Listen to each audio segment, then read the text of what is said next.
بسم اللہ الرحمن الرحیم۔ ہم مؤنث کے حوالے سے واحد کو تثنیہ بنانا سیکھ رہے تھے، اور ہم نے حالت رفع میں دیکھا کس طریقے سے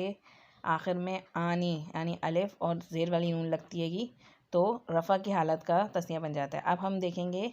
حالت نصب و جر میں تثنیہ کس طرح بنتا ہے گا۔ اس میں بھی ہم دیکھیں گے جو اصلی مؤنث واحد ہوتا ہے گا اس میں سب سے پہلے آخری حرکت تبدیل کریں گے، یعنی دو پیش کو تبدیل کریں گے زبر سے، اور پھر دوسری چیز کیا چینجنگ آئے گی کہ یا ساکن لگائیں گے زیر والی نون کے ساتھ، تو مسلمتن سے مسلمتا ہوگا، اور پھر یا ساکن لگائیں گے زیر والی نون کے ساتھ تو کیا بن جائے گا مسلمتینی،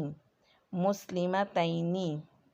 بالکل اسی طریقے سے ہے جس طریقے سے مسلمانی کیا مسلمینی ہو گیا تھا۔ اب یہاں پہ گول تا آخر میں کیونکہ ہے تو اس وجہ سے بیچ میں تا بھی آ رہا ہے، تو مسلمتینی یعنی دو مسلمان عورتیں، یہ حالت نصب و جر ہے۔ وہ مسلمتانی جو تھی وہ حالت رفع تھی، اور حالت رفع جو ہوتی ہے وہ ہمیشہ یاد رکھیں اصلی حالت ہوتی ہے گی کسی بھی اسم کی حالت رفع، اور نصب و جر میں وہ کسی وجہ سے چلا جاتا ہے۔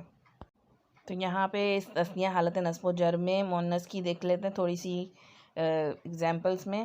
کہ صالحتن ہے تو اس کی حالت رفع کیا ہوگی صالحتانی، اور اس کی نصب و جر جو ہوتے ہیں دونوں سیم ہی رہتے ہیں گے، صالحتینی، صالحتینی۔ اسی طرح کافرتن میں آپ زبر اس کو آگے تنوین ہٹا کے زبر لگائیں، پھر آنی کا ساؤنڈ لگا دیں کافرتانی، تو یہ تثنیہ کی حالت رفعی حالت ہے، اصلی حالت ہے، اور اگر نصب و جر میں جائے گی تو کافرتینی، کافرتینی۔ اسی طرح جنتن کی جنتانی اور جنتینی،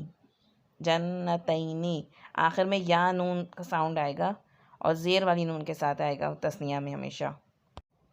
اور یاد رکھیں کہ حالت نصب و جر میں جو تثنیہ ہوتا ہے نا، اس کو یاد رکھنے کے لیے ہمیں والدین کا لفظ یاد رکھیں،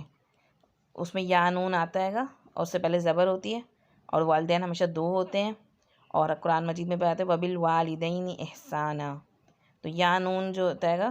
وہ آخر میں آتا ہے گا زیر والی نون کے ساتھ تثنیہ میں آتا ہے گا، اور یہاں پہ تا بھی ساتھ میں آ رہا ہے کیونکہ یہ مؤنث ہے، مؤنث میں گولتا ہوتا ہے گا تو اس کا ساؤنڈ بھی ساتھ ساتھ آئے گا، تو پتہ چل جائے گا کہ یہ مؤنث کی تثنیہ ہے اور حالت نصب و جر ہے۔ تو اب ہم نے الحمدللہ مؤنث کے حوالے سے حالت رفع بھی دیکھ لی تثنیہ کی، اور نصب و جر بھی دیکھ لی، تو انشاءاللہ تعالی اب ہم مؤنث کی جمع دیکھیں گے کہ جمع میں مؤنث میں کیا چینجز آتا ہے گا، اور اس کی حالت رفع اور نصب و جر کیسی ہوتی ہے۔